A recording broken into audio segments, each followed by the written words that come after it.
Good morning. As you can obviously tell, this is not my Audi A8L. That's because I sold it.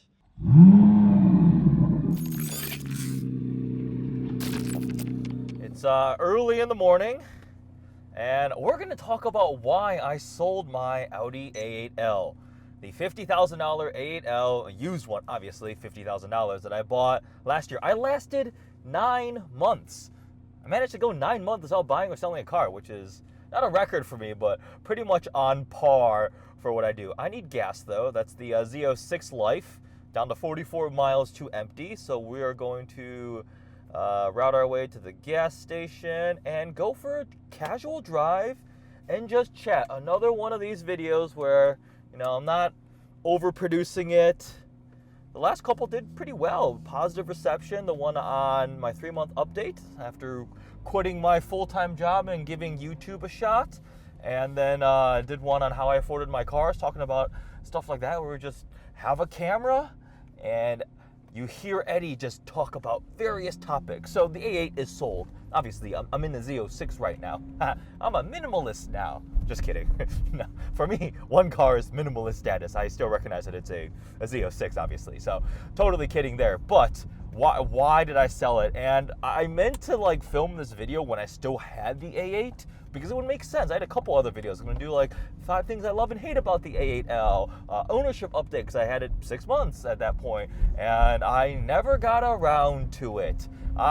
This is an excuse, it's a valid excuse, but it's still an excuse, just a little too busy, way too busy. It's been hectic and chaotic and a little bit stressful and a little bit taxing. Actually got myself sick from just going too hard. I was working still too many hours, not taking care of myself and sleeping. Anyways, recovered from that now, back up to speed, and I owe a video on why I sold the A8L. The whole process was kind of a surprise.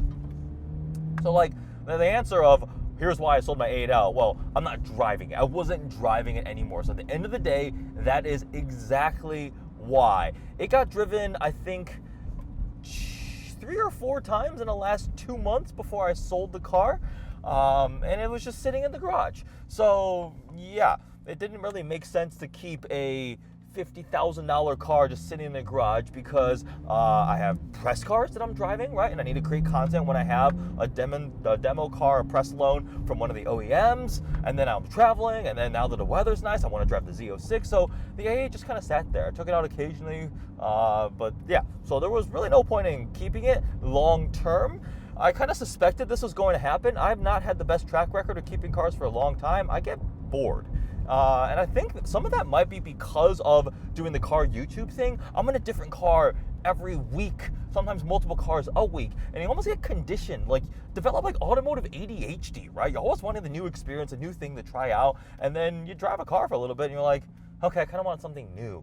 After I had the A8 for 3 months, I'm like, ooh, what about an S8? Ooh, what about an S-Class? Ooh, S63 or the new S580. So yeah, you kind of see where there's nothing against the A8, but that's just the way my automotive brain works now after so many years of doing this. But back to the A8 specifically, the process. I was gonna sell it probably later this year because I started noticing I wasn't driving it as much. I bought it towards the end of last year. So quick recap, if you haven't seen the video, there's a video on the channel when I bought the A8 itself. It did quite well too, actually. A lot of people were really interested in that. So I found a 2019 Audi A8L certified pre-owned from Audi Exchange, a dealership over out by Chicago area where I was living at the time.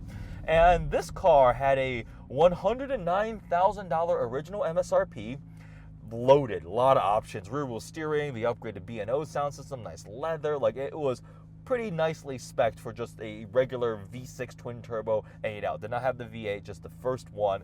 And certified pre-owned, 10,000 miles for 50. It was listed for 53. I got it for 50.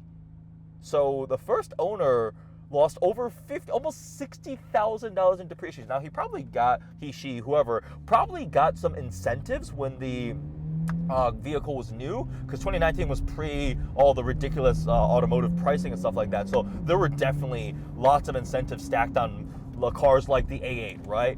So they may not have lost all of that money, but if you look at MSRP to what I bought it for with 10,000 miles, almost 60 grand, right? So I was like, oh, that sounds pretty awesome.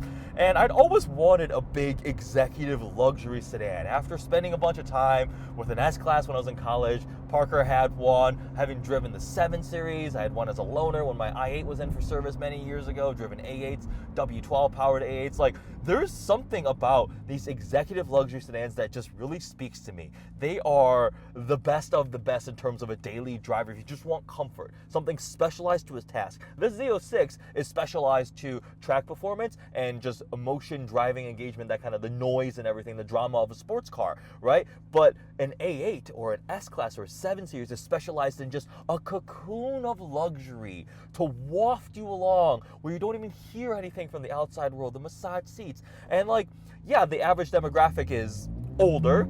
I remember years and years ago, I wanted to buy a previous generation A8L and had some friends like, what are you doing? You're not 60 years old. You're not old enough for an A8L. Get something sportier. And I, being younger, I was like, oh yeah, that's probably a good point. So I bought my S4, my B8.5 S4. I love that car. It was great. But I always pined for an A8. And years later, I was like, screw it, I'm doing it. I'm buying an A8. Also, the state of the car market is kind of calming down. But even last year, interest rates are also silly. But they were, I was looking at all sorts of different cars. I was like, I could pick up like an S5. I was looking at all sorts of things. And for 50 grand, it's shocking. Like, it's hard to find something that's like really, really cool for 50 G's. And I was like, oh, how much are A8s these days? I'm like, holy crap, they depreciate hard. And there's a reason for that, which we'll get to. And I found one for 50 grand. And I was like, cool, I'll take this. Anyways, so drove it probably 5,000-ish miles in 9 months. So from 10,000, I sold it with 15,000 miles. 9 months later, I did drive it in the winter. I used it to move myself from Chicago out to Michigan. I'm back in the Metro Detroit area again. And then it just kind of started sitting there. Loved the car. I mean, by far my favorite, most comfortable daily driver I've owned. Like, I would rather daily that than the RS7 because it's more comfortable. The RS7 is more powerful, sportier, but it's like a compromise, right? When you have cars like E63s, RS7s, M5s, they are fantastic, but it's like best of both worlds, right? Jack of all trades, master of none. Because they kind of have to like tow both of them. They're not going to handle as well as a sports car and be as dynamic, but they're not going to be as luxurious as a big luxury sedan, right? They're not going to be as floaty or comfortable. Some of them can do a pretty good impersonation of it, but nothing can match an executive flagship sedan. So the A8 has been sold. How did it come about? Well, I was going to sell it later this year. The CPO warranty expires in August.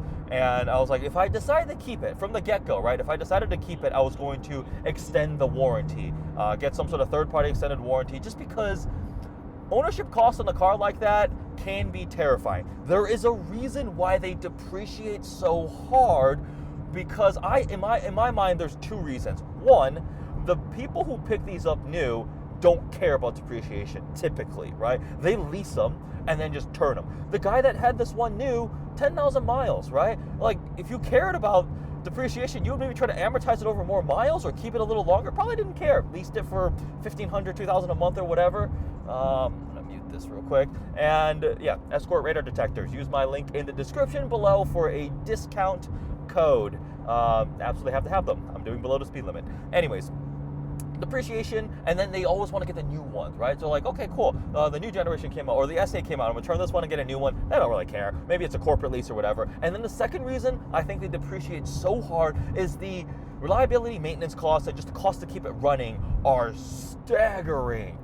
It's a $50,000 car when you buy it now at market price, but it still has $100,000 price parts, labor, maintenance, service. They're expensive and things will go wrong. They're typically very complicated vehicles. They have a lot of new technology, and yeah, air suspension goes wrong, that's a lot of money. All the things in the car that are electronic and air vents that are open and the speakers that pop up, I just look at them like, in 10 years time, that's gonna cost a lot to fix, and they're all getting so much more computerized too. So because of that, I think that also hurts the depreciation because your overall ownership cost will be higher. And in order to bear that cost, you'll have to be able to buy it at a cheaper price. So from a owner perspective, if you're willing to live with that and run that risk, just get an extended warranty. Ooh, that's a nice Huracan in blue. Huracan Evo. We're cruising on Woodward right now, so a lot of cool cars. So yeah, just get an extended warranty, and that was gonna be my plan. But then I realized I wasn't driving it. So why why spend the extra money on an extended warranty if the car was just not being driven and I didn't necessarily need it anymore? So I was thinking of selling it later in August. But then a gentleman reached out from my channel here and emailed me and was like, oh my gosh, you have the upgraded B&O sound system. He had a previous generation A8L and he just couldn't, or A8, and he could not find a new gen that kind of matched some of his requirements, what he wanted. And upgraded B&O is pretty hard to find. I had a difficulty finding B&O cars when I was shopping for my RS7. It was one of the things that I would not compromise on. I wanted the Bang & Olufsen sound system. I love the little tweeters that pop up, and I know it's a little bit childish because the base Bose system or the base B&O is pretty dang good, but there's just something about having the upgraded sound system that I personally really like. But anyways, this guy also really valued that. It's one of those things, you find the right buyer, and we agreed upon a price, and I was like, oh, I guess I'm selling the A8. I still remember texting my girlfriend, so I think I might be selling the Audi. She goes, what, like later this year? I was like, no, Monday. She's like, what? So it moved ahead of schedule. A buyer came up that really wanted the car, and we agreed upon a price. I got tremendously lucky. I sold that car for what I bought it for, right? And that's not something that is normal. This buyer really wanted the car. He wanted mine specifically, and I had taken care of it. So I'd sunk money into the car. So I bought it for $50,000, which was decent for the time, right? It was lower miles, very nicely spec'd. I paid cash for it. Oh my gosh. I still remember the dealership. They brought me the financing paperwork. They're like, look, I have top tier credit. I've done a very good job building my credit because it's important, right? And they were like, it was like 60 month was 7.99% interest rate, and 72 month was like 8.24. And I was like, no, I'll wire you the money tomorrow or later today. And I'm a proponent for financing if the rates are low and it makes sense. Like my R8, my Shelby, I mean, money was cheap back then. It was like 2 point something percent. So of course I'm gonna go sure I'll take a loan. I don't care. Monthly payment's fine. The A8 I paid cash because 8% interest rate. I was like, are you kidding me? No, thank you. But then I had to pay sales tax. So Illinois sales tax is 7%. So that was like $3,500, I think. Registration, not much. And then I did send the car to get full body paint correction, a little bit of touch up, and paint protection film on the entire front of the vehicle, and then ceramic tints on the car, and then ceramic coated the entire car. So that was about, I want to say $4,000 or $5,000, maybe $4,000 of just like tidying the car up the way I wanted it. I didn't get to buying new tires, wheels, anything like that. Nothing else was done to the vehicle. It was just meant to be my very comfortable daily driver lanyard. So I sunk probably between sales tax, which you have to pay obviously, and PPF, we'll call it $7,000 to $8,000 into it. So that ended up being my cost. If I had sold it for a loss or traded value to dealer, probably low 40s, right? I mean, that's what happens, right? If you trade a car in, it has to be significantly lower priced at retail, so the dealer could then sell it for retail price and make money. So selling private party will typically always net you just a little bit more than a direct trade-in. Oh wow, that road is gone. It's still under construction.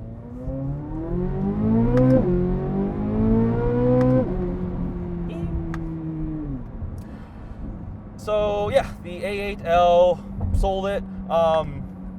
Why? Nothing against the car. I love the car. Like, it was so nice to daily drive.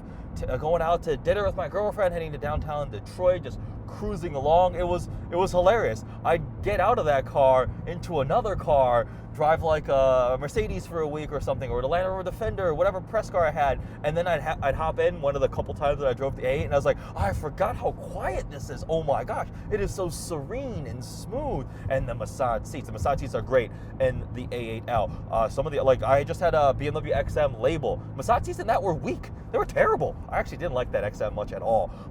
Not for 190 grand, but anyways, the A8 was just a fantastic daily driver, to the point where I was like, I always want to have an executive luxury sedan like that, right? S-Class 7 Series, maybe I tried a Lexus LS at some point, A8, S8. I was like, maybe I swap into the latest S8 or try out the Mercedes. I've never owned a Mercedes. S-Class could be cool. Previous generation S63, but maintenance costs on AMGs can get a bit high, so maybe regular S5s, what are they? S560 of that generation, and then they became S580 for the new generation. But they're just so nice, so nice. But the situation I'm in right now is unique, where I don't need multiple cars. A big part of why I sold the R8 and the Shelby last year was I wasn't driving them either. Shelby got driven like 500 miles. R8 got driven maybe 4,000 or 5,000 miles over the course of the year. This got driven 3,000-ish miles. I'm approaching 5,000 in this, so finally getting to drive the Z06 a little bit more. But because of the press cars, because of the travel, it's just a unique situation I'm in that I'm really lucky, and I enjoy it quite a bit. I love getting to try out new cars so often, experience what the different manufacturers are putting into their vehicles, comparing, contrasting, creating the content, right? It's a lot of fun, but as a result, I don't need a personal car. And a lot of other, like, the more journalist, like, car reviewing people, they don't have personal cars. I've talked to some of them. They just drive their press cars all year round, especially if they live somewhere like LA or New York, where having a car can be even more expensive or difficult. But then obviously there's ones who are enthusiasts, like locally. You got Topher, right? He's got some pretty cool cars. Obviously they'll still have our own, and I'm still going to keep my Z06. I will always need to have a fun sports car of some sort. I don't think I would be able to not live. I'm being dramatic. I'd be a sad Eddie if I did not have anything at all in the garage. Approaching the gas station, we need to fuel up the very thirsty Z06. Still love this car. Oh my gosh, this car is so good. This car is not going anywhere. I am going to try very, very hard to keep this car long term.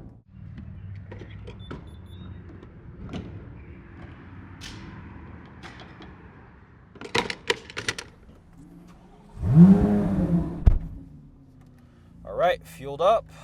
Oh, back in Z mode. Parking brake off. Let's go. This thing doesn't have a very big fuel tank, and obviously it's not very efficient, so 266 miles on a full tank. Great. But I still love it. It's okay. It's all about miles per gallon. Ah, the noises. So yeah, the A8L has been sold.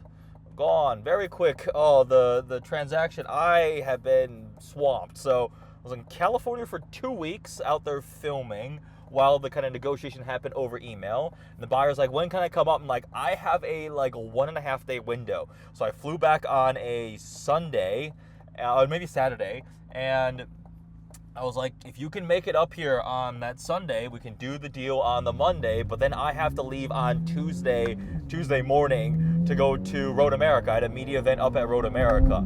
So it was pretty much 1.5 days, which is why I didn't have a chance to film the videos I wanted to film. I wanted to take the 8 out and do this video. Hey guys, I'm selling the A8. Here's why, talking about it, but literally just did not have a chance. I was going to the bank, going to this, doing that, getting the car detailed, and then coordinating shipping and everything. The car just was gone, and I did not have a chance to. And then left for a media event at Road America. It's been busy. That's probably a segue into, I guess, more personal updates on the whole YouTube thing and how it's been going. Challenge is like, a lot of people, everybody asks me like, oh, how's it going? How's full-time, like self-employed life and everything? And I'm like, it's good. It is a awesome experience. It is challenging in a whole different way. I'm learning new challenges. It's been a really cool experience so far. Stress is a different kind of stress. I'm definitely happier overall for sure. I have no money at all anymore. So you could probably say that's why Eddie is selling the A8 now. He's running out of money. I was joking with my dad. I'm like, Dad, I'm running out of things to liquidate. I've sold 3 cars at this point. All I have left is the Corvette to watch. There's nothing else for me to sell anymore. And then my friend Fabio's like, you still got your internal organs. I was like, whoa, that got real dark real quick, but running out of things to liquidate. Yeah, the cash flow and income month to month is definitely totally different from what I was experiencing last year with a full-time W-2 stacking on top of, with YouTube stacked on top of that. What is vibrating over here? Usually that means there's something in the car. I don't know. I'll figure that out later. It always bugs me. Any rattles and noises and stuff drives me absolutely insane in a car. What was I saying? Why I sold it? Oh yeah, YouTube update. Oh man, I got sick. I was just too many hours. Like I caught myself, especially when I was in California. I was just staying at a friend's house by myself, girlfriend wasn't there. I don't know that many people there. And then went out there for the purpose of filming. So I would just wake up at 7. I wasn't sleeping and not being a lazy bum, right? Wake up at 7 and just start working. Whether it's going out filming, doing the planning, strategy stuff, researching, writing stuff up, emails, the coordination, logistics, actually going out to film, B-roll, taking photos with the press car, learning that, and then editing in the afternoon, evenings, and then taking small breaks to eat some food, go to the gym. That was pretty much my entire routine. And there were days I caught myself doing it for 14, 15 hours. Like I started at 7 and finished at like midnight. And I was like, wait. I wasn't supposed to be doing that, right? And yeah, kind of wore myself down, plus all the travel. So yeah, I got a little bit sick, feeling better now, and just still trying to find that balance. So right now I'm driving back. I drove my girlfriend to work today and did a couple things over in Birmingham, and now I am heading back home. We've got a Cadillac Lyric being dropped off, going to Toronto this weekend with Angel, and unfortunately that means we're missing the Detroit Grand Prix. Had an invite, but this trip takes precedence. But yeah, it's finding that balance. Every time somebody asks me like, oh, how's it been going? I'm like, it's great, but I'm surprised, like, the balance, I didn't think I'd have an issue with that. I've always been really good at prioritizing. In my previous role, my job was to like also help my team members prioritize if they were feeling overwhelmed. All of a sudden, I'm feeling overwhelmed. I'm like, wait a second, where's my boss to help me out? It's just me, that's it. Me making it up and figuring it out as I go. Like a very clear indication of that is I've mentioned this before, been going way too hard into filming and not enough time editing. I am still so behind on editing that I am desperately trying to catch up right now. That's pretty much what I'm spending. I spent this week 3 days as just editing and doing that kind of catch up work, because editing takes a long time.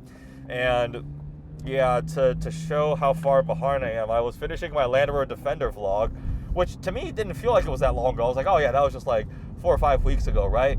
I guess it was at the beginning of March when I had that, and in the video it's snowing. Oops, because right now it's June effectively, right? And it's sunny and warm, so the little bit of a continuity thing. So I need to catch up. I'm like 15 videos behind again, and the schedule always keeps getting shuffled around, because if I go to a media launch and there's an embargo or something's a little more urgent to get out, you kind of shuffle that around. So I'm really trying to catch up, and then so I can keep filming more up-to-date forward stuff. So it's learning that balancing act has been interesting. So there are a lot of videos sitting there to be edited. I've got the Defender vlog, a Rivian R1S, Nissan Z, Corvette E-Ray, and then I had a Maserati Gran Turismo Trofeo, Audi A7, Cybertruck, right? Like there's so many pieces of content, and I've still got more stuff on the horizon coming up. So it's a lot. Simplifying my life a little bit, I guess, selling the Audi, a lot of stuff still upcoming, and yeah, this was just another one of those rambly talking videos, super laid back, right, low key. One of my colleagues, I went back to Chicago for something with HP Tuners at the office, and I was catching up with my good friend Kyung. He's a director over there too, and he watched my 3-month update video, and he's in a unique position where he knows me because he's watched the YouTube stuff and seen it, but also he knows me personally very well. We've obviously spent a lot of time together with his family, going on trips, work stuff, and so forth, dinners, endless dinners, and he said he really liked that video. He agreed with some of the comments where I seemed very authentic, and vulnerable was the word being used, because I was just being fully honest. And the thing he pointed out was, you weren't using your YouTube voice. And I was like, what? YouTube voice is the thing where when the camera turns on, you kind of put on a different personality. Your persona changes slightly, your inflection, your tone, the energy, your cadence. I'm probably doing it right now. But he said that video, it just sounded like Eddie talking, like my friend Eddie talking. And I was like, oh, interesting. So possibly these more informal, just me sticking a camera on, I am much lower stress because I'm just talking. I'm not worried about having to do a ton of editing for this and splicing together. It's just pretty much one giant continuous take. I'm not worried about B-roll stuff. Hopefully it's not boring for you watching. It almost becomes more of like the listening part, right? Me talking, the dialogue, the content there, like a podcast of sorts. And podcasts are fun. I'm definitely much more relaxed, laid back during podcasts. But it was a really interesting observation he made. He goes, it just sounded like you were talking. And he's like, a lot of your viewers probably liked it because they haven't seen me in just a normal social situation or laid back or just me hanging out with friends, whereas he has. So that was interesting. So these are fun to make. They're very low stress, low production value, and some of them have done well, so I guess I'll keep doing them until people get bored of them. that's the other thing. YouTube it is one of the biggest challenges. I may film a video talking about the biggest challenges I have experienced and discovered after doing this for 10 years. Not getting demoralized. The last 2 videos I posted did not do well. There's no sugarcoating it, right? They just did not do well. I think maybe EVs, or just I didn't post this frequently, and it's not hitting my target demographic. I think I was telling Angel yesterday, like, why EVs there's a little bit of waning consumer interest. Incentives are starting to stack a little bit more. I think there's a little bit of fatigue. We've reached the saturation point of early adopters of EVs that are willing to possibly pay a little bit more, live with some compromises of range anxiety, charging infrastructure anxiety, and dealing with that. It has gotten a lot better. We're talking like 5 years ago, if you bought an EV, holy crap, you were brave, right? Because charging, unless it was a Tesla, charging was hit or miss at a public charging station. Yeah, you can charge at home. But I think we're hitting that point now. The prices haven't dropped quite enough because EVs were not necessarily, in my opinion, a market-driven push. It was not consumer demand going, hey, we want EVs, we're going to speak with our money. It was really regulation driven. So many governmental agencies or whatever just being like, the federal government, I mean, you can't sell gas cars anymore in 2030, whatever, 2035, whatever years. So they're forcing the automakers. The automakers weren't necessarily intrinsically innovating and pushing in this direction due to full consumer demand. Was there demand and was there a reason for automakers to do it? Absolutely, but not, I think, at the rate which... Yeah, so this is a whole other big tangent video. Like, there are many EVs that I really, really like. I'm about to drive a Cadillac Lyriq to Toronto this weekend, right? Like, they're cool, but I am more of a proponent for letting consumers in the market speak for it. The people who want EVs as a daily driver, I would daily drive an EV, absolutely. I would absolutely consider daily an EV. But if you try to force it regulation-wise, and there are people who don't want to do that, nah. Like, I'm not swapping the Z06 for an EV sports car. Zero chance, right? Not even like a sporty sedan EV. I don't care how fast it is. I'm just not going to. But as a daily, I was like, if I can get the A8 luxury and features and an EV form, I would do that. I don't need to worry about all the things going wrong, right? The engine this and the belt this and whatever type of stuff that will go wrong on an A8 probably. But I don't want the Mercedes EQS because it looks like an egg. Bleh. I'm not a fan of that, right? And like the Lucid and the Teslas don't match the A8s in terms of, or the S-Class in terms of like the smooth air suspension quality and luxury and so forth. Anyways, we're going on, I guess this whole video was a bunch of tangents, so it's okay. I don't need to apologize for going on tangents. You're just getting the Eddie stream of consciousness thought. This is my brain. It's chaotic. Girlfriend's been describing me as, you're really chaotic a lot of the time. I'm like, I just do a lot of things at the same time, right? I totally lost my train of thought. The production of the videos, yeah, this is easy. It's fun. This one obviously is titled, Here's Why I Sold My $50,000 Audi A8L. No clickbait. We talked about why I sold it. It is gone. I am tremendously lucky to have sold it for what I bought it for. I was more expecting to probably lose 5 to 10K in depreciation depending on if I traded in or sold it at retail, and was fingers crossed not having to fix anything major. It was still under CPO warranty, which is why I was comfortable buying it. I still like buying these used luxury performance cars. A couple years old, so you lose some of the depreciation, you avoid some of the depreciation, and then under a CPO warranty, and then get an extended warranty. By selling it earlier than originally planned, I also avoided having to put an extended warranty on the car. That just reminds me, when I was buying it at the dealership, so came in, negotiated, agreed upon the price, and I was like, cool, I'm going to take this car. And you get to talk to the finance manager doing some of the paperwork. And he was probably already a little bit not pleased that I was not financing with him, right? Because that's how they make the money. I was going to pay cash. So then he started selling me on extended warranties and this package and that package and whatever. So he opened me like, so how long do you usually keep your cars? I was like, 6 months to a year. That's just factually true. Like normal cars stay 6 months to a year. And then he was like, can I interest you in a 3-year extended warranty? I was like, I just said it's 6 months to a year, right? I don't need an extended warranty for 3 years. So then a little more displeased because making probably not any money on that transaction. Anyways, did not end up buying an extended warranty for it. If you do, I think the buyer of the car said like he was being quoted between $3,000 to $5,000 depending on the term, years and stuff.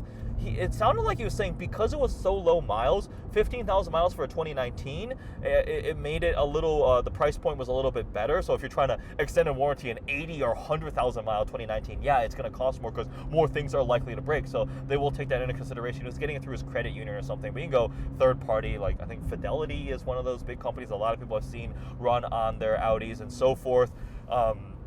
Yeah, 15,000 miles, even though I put 5,000 on it, I increased it by 50% from what the first owner did in 6 months versus 4 years. That's still pretty low miles. 5-year-old car, I mean, that's 3,000 miles a year. So definitely it was not being driven a ton. How long have I been rambling on about? I don't know, I stopped for gas. So I think that's enough. We've extensively discussed why I sold my A8L. I was going to do what I love and hate about it, but I kind of covered it in the first video when I was buying it, and those things stay true. It's so comfortable, quiet. The massage seats, the B&O sound system, rear-wheel steering was great because it made it maneuverable for a long wheelbase, massive sedan that I was worried about fitting in the garage. It was great with rear-wheel steering. I think the Audi quote was like, better turning radius than the A4. A4 is little, tiny, right? That car is longer than my parents' Ford Explorer. So it was surprisingly maneuverable for such a big, long luxury vehicle. So comfortable, quiet. Things I didn't like.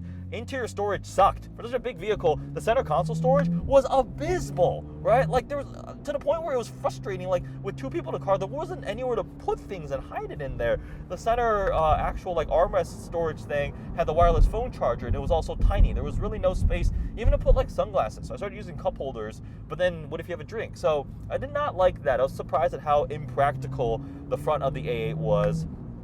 And the phone charger, wireless phone charger, would like turn your iPhone molten hot. It doesn't have an issue in any other phone charger, but something about the Audi, maybe because it's like a really small enclosure. I was also theorizing when I had heated seats on, the armrest gets heated too. So maybe that adds to it, but there are a couple times where I'd put my phone on the phone charger, take it off, and it'd be like temperature overheat warning. And I was like, what? So I started just plugging it in with a regular USB cable and leaving it like on a seat or in a cup holder. So, but that's a thing on multiple Audis. I think I noticed the same thing on a 2024 S7. Must be the nature of how they have their wireless phone charger designed. What else did I not like about the car?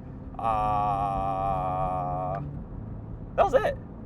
That really was it. I had a couple minor little electric gremlins where like a weird little warning message would pop up or something, but then I'd key cycle and it would go away. So maybe ominous for future things to come for the guy that owns the car now or anybody who owns an A8L.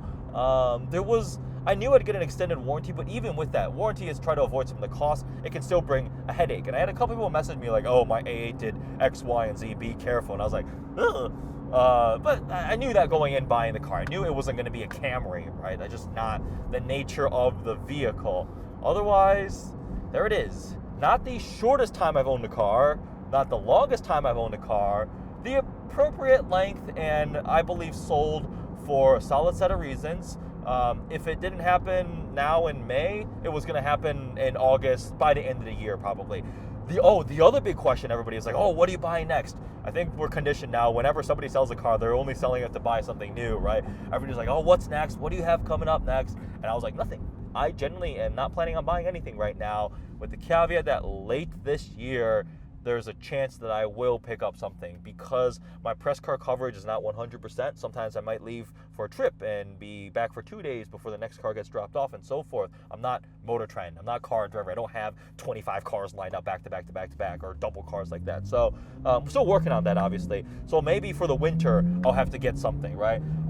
The current 2 options are buy something really cheap, get like a maybe a GTI or something like that, right? A Mark 7 GTI. Or I actually was looking at like maybe I'll lease an EV or something, try it out. I've never owned one before. That Polestar 2 lease that they were advertising, I think it ends in May, but holy crap. It's like a $60,000 Polestar 2, long range, dual motor. I think it was dual motor. $299 a month. And if you're a Costco member, it goes from $3,000 to $1,000 a month, or $1,000 down. Because they're stacking some massive incentive on it, right? So you get a 60 grand Polestar 2 for $299 a month. What? There's a lot of these leases that are coming out that are, I mean, shockingly affordable. So that was a thought. But right now, at least for the next 3, 4, 5, 6 months, probably won't be buying anything. Haven't actually been looking at shopping for cars much at all. I looked at LC500s again briefly because I really like those, but price point's a little too high for what I want to do with that. So there we go. That's why I sold my Audi A8L. Comment below if you have any questions. I wouldn't say comment what I should buy next because I'm not buying anything. Fingers crossed. You never know. The right car could pop up and I'd be like, oh my gosh, I need that. Cool, I'm buying a car, right? I warned my girlfriend, like, that can happen at any moment. You may just get a call and be like, hi, I'm buying a car. Especially if a Shelby GT350R shows up, a really nice one that I want. That might happen. And on that note, thanks for watching. More videos to come. I will be catching up on the backlog. Comment below if you'd like to see more of these. Did my voice just crack? Comment below. Comment below. If you want to see more videos like this, check out the one I did on how I afford my cars. Just high-level overview on what I did with a full-time job and YouTube and kind of the ways that I went about buying and selling and rolling money over to have the 3 cars I did last year. I also did one on a 3-month update on what YouTube's been like. I'll do one for 6 months when I hit that point. And that's all. Thanks for watching.